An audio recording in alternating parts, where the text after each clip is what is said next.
إلى حضرة النبي المصطفى محمد صلى الله عليه وسلم وكافة الأنبياء والمرسلين والصحابة والقرابة والتابعين، خصوصا والدينا وقرابتنا وأستاذنا، وخصوصا على كل نيتنا شيء لله. لهم الفاتحة. أعوذ بالله من الشيطان الرجيم. بسم الله الرحمن الرحيم. الحمد لله رب العالمين الرحمن الرحيم مالك يوم الدين. إياك نعبد وإياك نستعين. اهدنا الصراط المستقيم صراط الذين أنعمت عليهم غير المغضوب عليهم ولا الضالين. آمين. أعوذ بالله من الشيطان الرجيم. بسم الله الرحمن الرحيم. الحمد لله رب العالمين، والصلاة والسلام على أشرف الأنبياء والمرسلين وعلى آله وأصحابه أجمعين. قال المصنف رحمه الله تعالى: رب يسر ولا تعسر، رب تمم بالخير، يا فتاح يا عليم، افتح قلوبنا بابك يا كريم. رب اشرح لي صدري ويسر لي أمري واحلل عقدة من لساني يفقه قولي.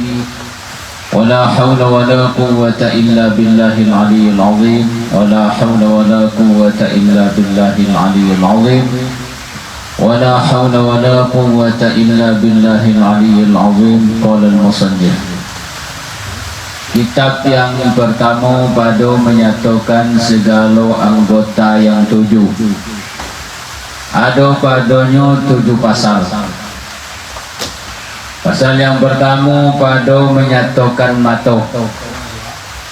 Ketahui olehmu bahwasanya mata engkau itu menjadikan dia oleh Allah Ta'ala bagi engkau karena beberapa faedah yang bangsa akhirat dan bangsa dunia.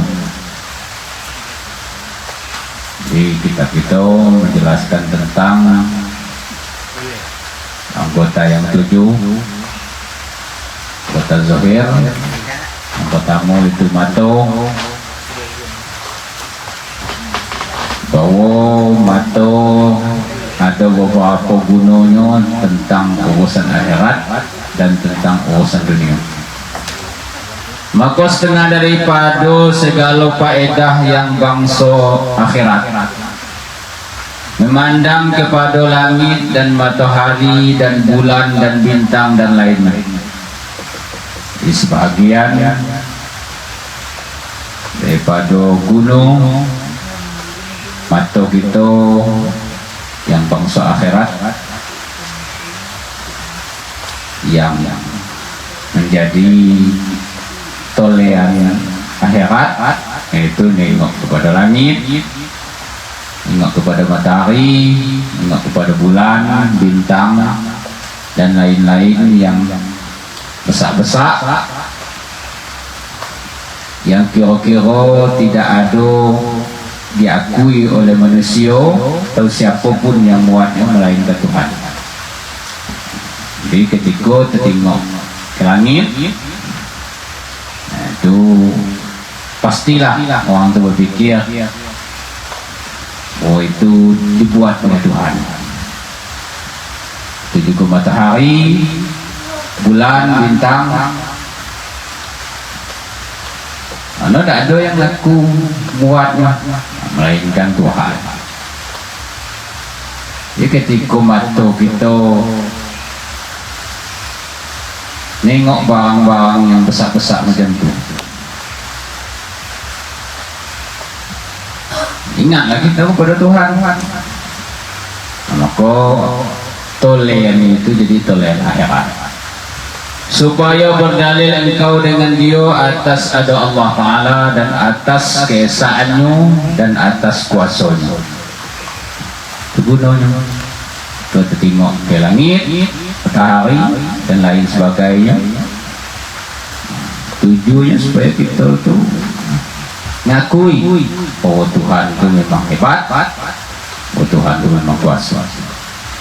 Dan setengah daripadanya melihat akan Quran dan melihat akan jalan kepada masjid dan kepada tempat menuntut ilmu. Kalau bisa baca Quran itu yang elok. Apa jalan ke masjid, kalau butuh kayak berjalan. Nonton ilmu dapat tengok kitab, dapat tengok guru, dapat tengok kawan-kawan kita kan. Nah, itu jadi toleran akhirat namanya. Jadi pahala. Dan setengah daripada faedahnya yang bangsa dunia, toleran dunia, melihat perusahaan engkau dan melepaskan engkau daripada segala yang menyakiti, seperti jatuh dan berlagu, dan berbulu mensyukurkan mata itu memelihara daripadanya tiap-tiap melihat yang haram. Artinya kalau nak nyukur mata tu, mestinya jauh daripada nengok yang haram. Itu arti mensyukur itu. Mensyukur nikmat mata tu, menghindari daripada noleh-noleh yang dilarang Tuhan. Kalau kita toleh kepada yang diharamkan Tuhan, yang dilarang Tuhan, itu mengkufur nikmat mata namanya.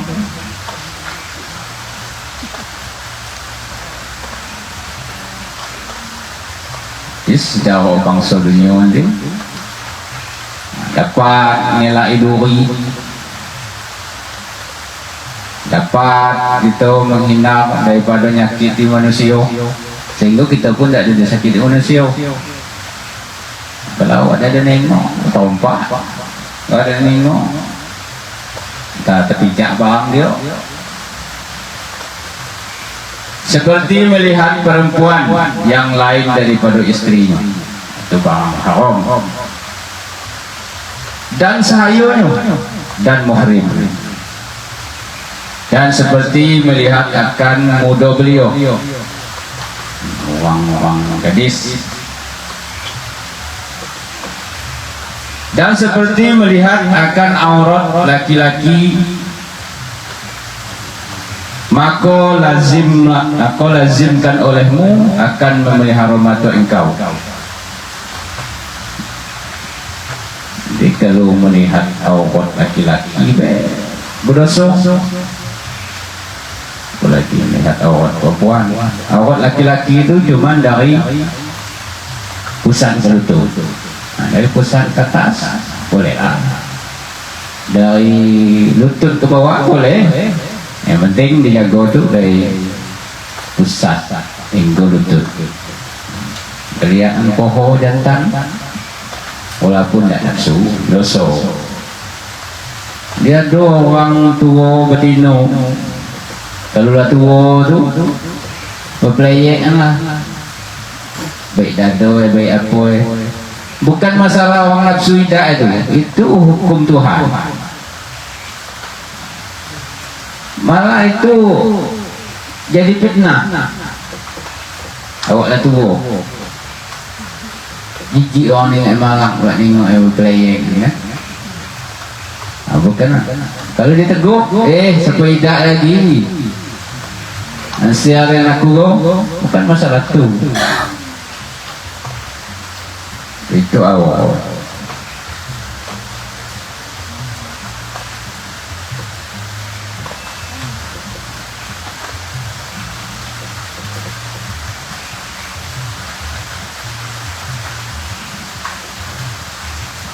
Karena firman Allah Ta'ala, kullil mu'minina yaghuddu min absarihim wa yahfazu furujahum dzalika azka lahum innallaha khabirum bima yasna'un. Artinya, bersabda olehmu hai Rasulullah, bagi sekalian yang beriman, pejamkan oleh kamu akan mata kamu daripada barang yang tiada harus bagi kamu melihatnya. Pejam itu artinya palingkan. Niscaya memejamkan oleh mereka itu akan segala mata mereka itu, dan suruh olehmu akan mereka itu dengan memelihara parat mereka itu. Parat itu kemaluan. Niscaya memelihara mereka itu akan segala parat mereka itu daripada barang yang haram dikerjakan dengan dia. Itu orang jantan itu disuruh menjaga mata itu.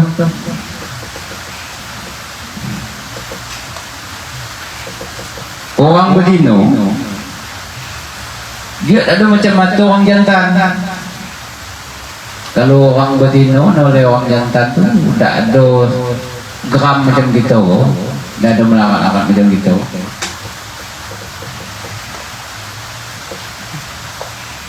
Jadi perintah di sini orang jantan.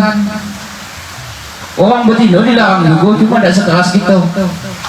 Kalau dia dah toleh, dia tak ada menghancurkan syahwat dia. Kalau orang jantan, Iko yang paling bahaya.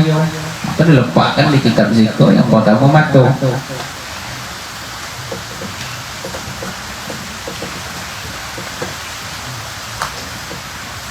Di dulu ada sahabat Nabi yang nama Sa'labah.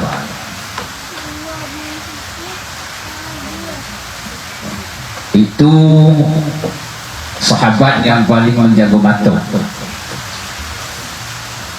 Saking dia jaga mata, balik dari rumah Nabi, di jalan di Arab sana itu di gang-gang kan, rumah-rumah pondok-pondokan dia, rumah pengen. Jadi kena mandi itu tidak ada pakai lawang macam kita gini, kau kena mandi pun di luar. Paling keteng kain ada. Jadi ketika lewat ada orang di dalam kamar mandi itu, orang bedino, dia nutup aurat pakai basahan lengkap. Pas lewat ditiuplah oleh angin, kain penutup kamar mandi itu kesingkaplah dikit. Tertoleh dia ke betis orang bedino dalam itu. Dia tak pernah tengok orang bedino seumur hidup dia. Nah, itu tertoleh ke betis saja man. Bukan main lagi dia bergas ya. Saking mau sebudoso. Akhirnya apa? Lari ke gunung. Beda mau sebudoso. Nah itu macam itu yang bawa sahabat kan.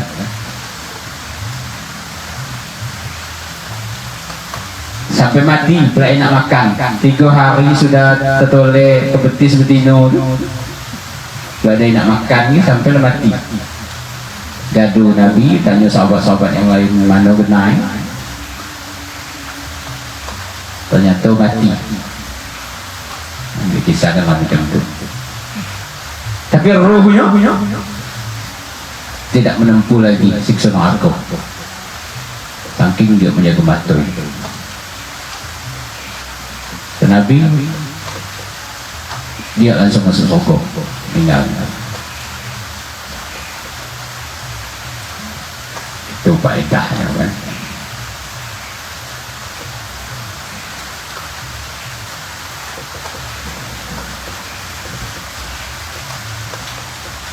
Dan suruh olehmu akan mereka itu dengan memelihara parat mereka itu.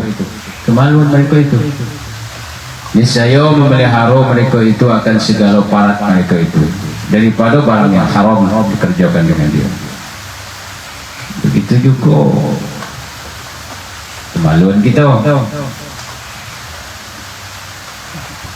Tidaklah dijaga. Diarahkan kepada yang halal. Dan yang demikian memelihara itu lebih baik bagi mereka itu. Bahwasanya Allah Ta'ala sangat mengetahui akan batin yang mengerjakan mereka itu akan dia semacam dengan zahirnya. Tuhan mengetahui apa yang di dalam hati kita, tujuan kita, apalagi pandangan kita. Tuhan mengetahui semacam mana zahir kita. Maka membalas itu akan mereka itu atasnya. Ada pada ayat ini mengajar kelakuan yang baik. Di ayat di atas tadi ada mengajarkan kelakuan yang baik dan memberitahu dan menakutkan dan juga bagi tahu dan ngancam. Ayat tadi kalau tidak pelihara, awas pada Tuhan. Maka adapun mengajar adab, maka firman bersabda olehmu bagi sekalian yang beriman, niscaya memejamkan mereka itu akan segala mata mereka itu daripada barang yang tiada halal memandang kepadanya. Dan dengan ini perkataan menyuruh Allah Ta'ala akan hamba dengan berkelakuan yang baik.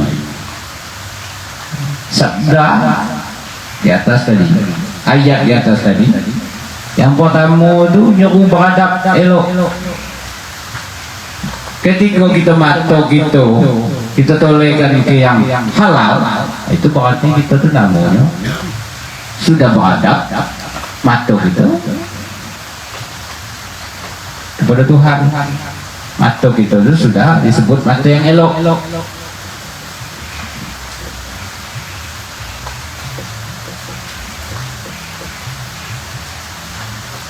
Yaitu memelihara matanya daripada melihat yang haram dan memelihara kemaluannya daripada yang tiada halal dikerjakan dengan dia.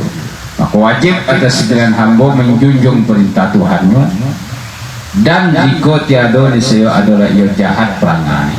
Jadi ketika kita jaga mata kita, namanya beradab dengan Tuhan. Ketika kita tak jaga mata kita tu buruk perangai namanya, dia dapat Tuhan. Orang dah ada tahu, kita lah yang paling tahu. Kita ngeling, kita apa? Dah apa pula noleng, gimana noleng? Jahat buruknya tu Tuhan yang paling tahu. Dan patut ia dimurkai dan disiksa. Dan adapun memberitahu, maka firmannya bermula demikian, memejamkan mata dan memelihara parat itu lebih membersihkan dan lebih menambah bagi mereka itu.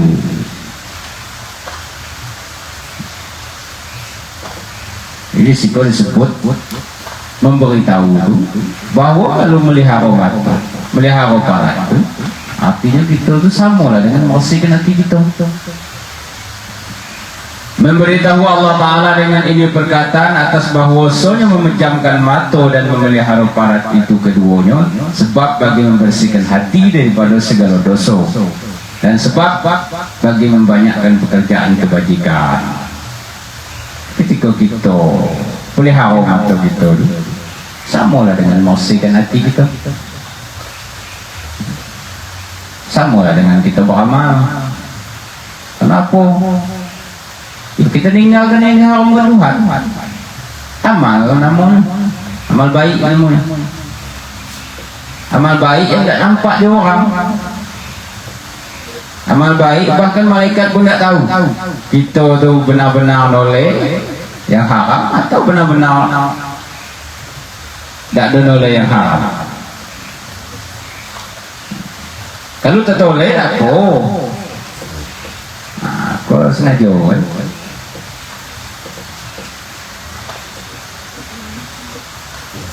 Dan adapun menakutkan, maka firmannya bahwasanya Allah Ta'ala sangat mengetahui ia akan batin barang yang mengerjakan kamu akan dia, seperti mengetahui ia akan zahirnya. Yang menakutkan di situ bahwa Tuhan tahu apa yang kita niatkan. Maka selagi membalas ia akan dia, jika ada ia yang baik, niscaya membalas ia dengan pahala. bawa mata kita dengan sengaja yang baik, maka dibalas Tuhan dengan kebaikan, kepahala dan kesenangan dan syukur. Dan jika ada ia kejahatan, maka membalas ia dengan siksa dan api neraka.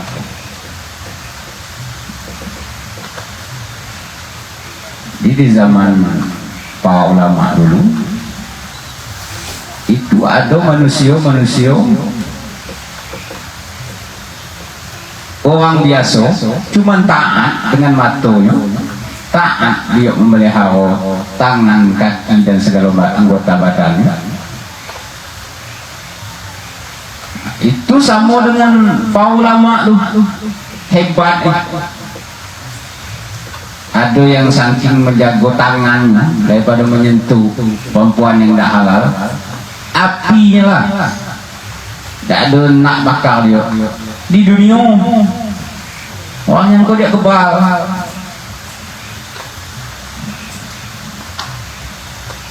tanya orang, apa kau tahan dengan api? Apa ilmu kau? Kata ilmu, cuman aku pernah, aku seumur hidup aku tak pernah tangan aku mengerjakan yang haram, sehingga tangan dia di dunia pun tak nak api bakar.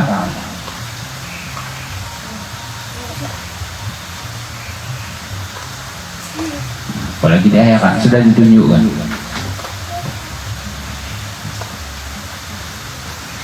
Dan firman Allah Ta'ala, ya'lamu kha'inatal a'yuni wa ma tukhfi sudur. Artinya mengetahui oleh Allah Ta'ala akan khianat segala mata, yaitu mencuri oleh mata itu akan memandang kepada yang diharamkan. Tuhan tahu, baik kita lebean, baik kita sengaja atau tak sengaja, dia tahu. Dan mengetahui ia akan barang yang menyembunyi oleh segala hati daripada cita-cita mengerjakan kejahatan dan cita-cita mengerjakan kebajikan. Cita-cita baik dulu Tuhan tahu, apalagi kita dalam kerjanya, cita-cita itu barang di dalam hati. Dan bersabda Nabi SAW, inna nazara ila mahasinil mar'ati sahmun masmumun min sihami iblisa faman tarakaha adzaqahu Allah Ta'ala ta'ma ibadatin tasurruhu.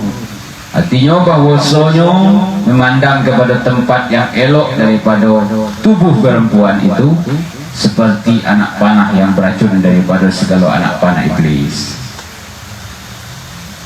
Ketika seseorang memandang dengan syahwat kepada tubuh perempuan itu sama dengan racun bagi hati kita. Jadi pandangan kita itu semacam racun. Kenapa? Pangkal daripada kita berpikir itu kebanyakan dari pandangan. Apabila kita pandang tu, itu jadi pikiran kita. Semakin banyak yang kita tengok, semakin banyak yang kita pikirkan. Semakin banyak yang nganggu apa kita, hati kita. Semakin susah buat itu. Apalagi kita yang kita tengok tu pengen benda yang tak dapat, tapi kita berpikir. Maka perintah agama itu yang penting-penting.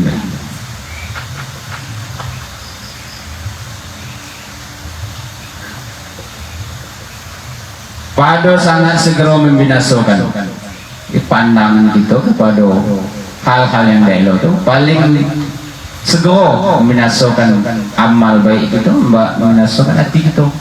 Maka barang siapa meninggalkan dia karena takut akan Allah Ta'ala, siapa melakukan makto itu tolehan maktonya benar-benar kerana Tuhan. Kita toleh karena Tuhan, tak kita toleh pun kerana Tuhan. Niscaya memperasakan oleh Allah Ta'ala akan kesedapan amal ibadah yang menyukurkan ia akan dia. Ini siapa nak merasakan nikmatnya beribadah, Melihara mata. Ketika kita tidak ada melihara mata, maka kita tak akan pernah nyicip nikmatnya beribadah. Kenapa? Mata ku ganggu, buat nyibukkan hati kita tu, sehingga tak dapat kita tenang kan. Semakin banyak yang kita tulis, semakin banyak yang nyibukkan hati kita, semakin banyak yang kita fikirkan, semakin banyak pula yang tak ada tercepat, tercapai cita-cita kita. Ada tercapai. Kita mikirnya terus, benda yang ada ketemu, benda yang dapat. Dia tu ganggu daripada kita berbuat baik. Jadi kata Nabi, siapa nak pengen merasakan ibadah tu nikmat, pelihara mata. Siapa yang tak ada melihara mata, maka dia akan nyicip nikmatnya ibadah.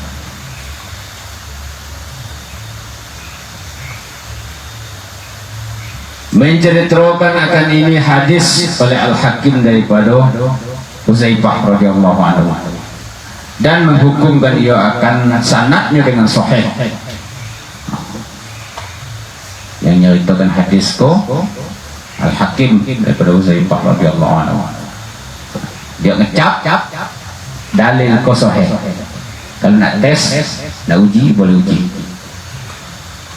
Kalau kamu nak semangat beribadah, semangat berbuat baik, pelihara dulu mata.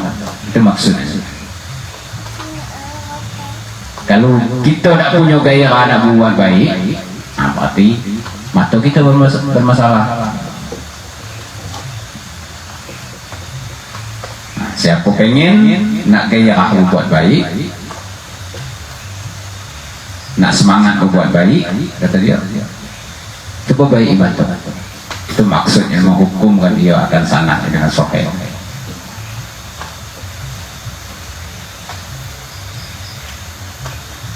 Dan Nabi SAW bersabda, Nabi SAW, likulli bani adama hazzuhu minaz zina,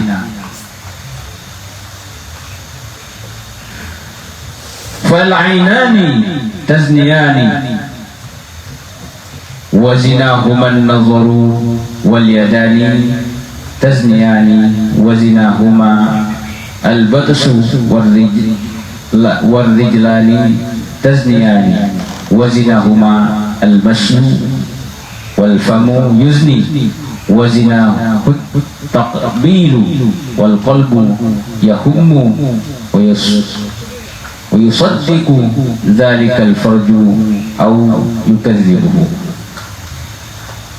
Artinya ada bagi tiap-tiap manusia itu bahagiannya daripada zina. Setiap manusia, setiap anggota tubuh ada zina. Maka dua mata itu berzina keduanya, dan zina keduanya memandang kepada barang yang tiada harus dipandang. Jadi zina mata disebut berzina mata itu apabila mata kita nengok kepada yang tidak dihalalkan Tuhan atau yang diharamkan Tuhan. Dan kedua tangan itu berzina keduanya. Kapan? Dan zina keduanya menampar akan yang dilarang, menamparnya. Ketika kita memukul atau menggunakan tangan kita kepada yang tak ada dihalalkan Tuhan, berarti tangan itu namanya dalam keadaan berzina. Dan kedua kaki berzina keduanya, dan zina keduanya berjalan kepada tempat yang haram berjalan kepadanya. Ketika kaki kita jalankan atau kita gunakan untuk kepada yang tak ada dihalalkan Tuhan, namanya zina kaki. Dan bermula mulut itu berzina ia, dan zinanya mengucap akan yang tiada halal diucap mulut. Ketika nyebut yang tidak dibolehkan Tuhan, maka namanya zina mulut. Dan bermula hati itu berkehendak ia dan mencita-cita ia, dan membenarkan akan yang demikian itu oleh barat, dengan bahawa mengerjakan ia akan zina itu. Jadi kalulah Kalau anggota yang nampak mengerjakan yang haram, maka para tu tidak ada mungkir lagi. Artinya apa? Kemaluan kita tu ngiyokanlah tu bahasa tidak halal lah itu. Tidak ada kita katakan berdosa. Kenapa? Anggota kawan-kawan itu lamuan yang tidak elok galau, maka parah gampang untuk melakukan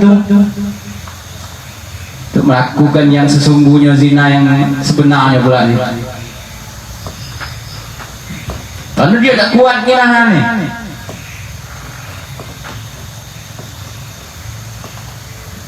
Dengan bahwa mengerjakan ia akan zina itu atau mendustakan ia akan dia. Jadi tak ada tukang dia nak mengatakan itu tak elok. Elok lah dikatakan. Kenapa? Semakin banyak kita mengerjakan yang tak elok, kita tu semakin gaya pula mengerjakan yang tak elok tu dengan anggota-anggota yang belum mengerjakan yang tak elok ni. Begitu juga sebaliknya, ketika anggota yang zohir banyak mengerjakan yang elok, maka anggota yang tak zohir menjadi gaya mengerjakan yang tak elok. Karena macam keadaan apa nama? Jam api makan sekam, melarat ya. Nyiman macam gitu kan.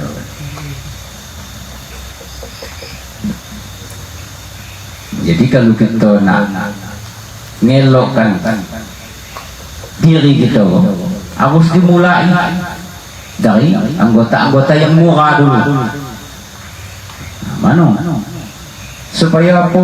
Dia nular. Kalau yang baik banyak kita kerjakan dengan anggota tubuh kita, nular lah dia dengan yang lain. Begitu juga yang buruk, nular dia.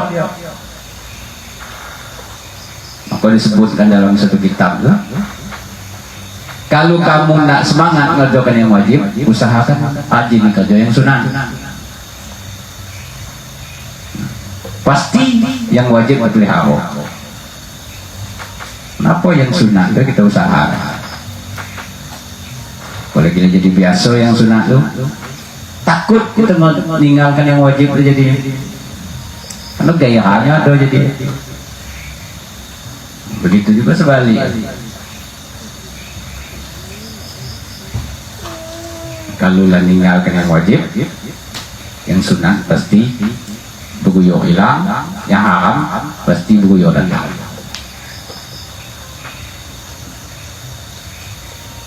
Jadi kalau nak dapat yang elok-elok tu, guyur. Dan yang kecil-kecil itu, mana yang murah tu kecil. Jadi yang susah tu, lagi bisa mendaki.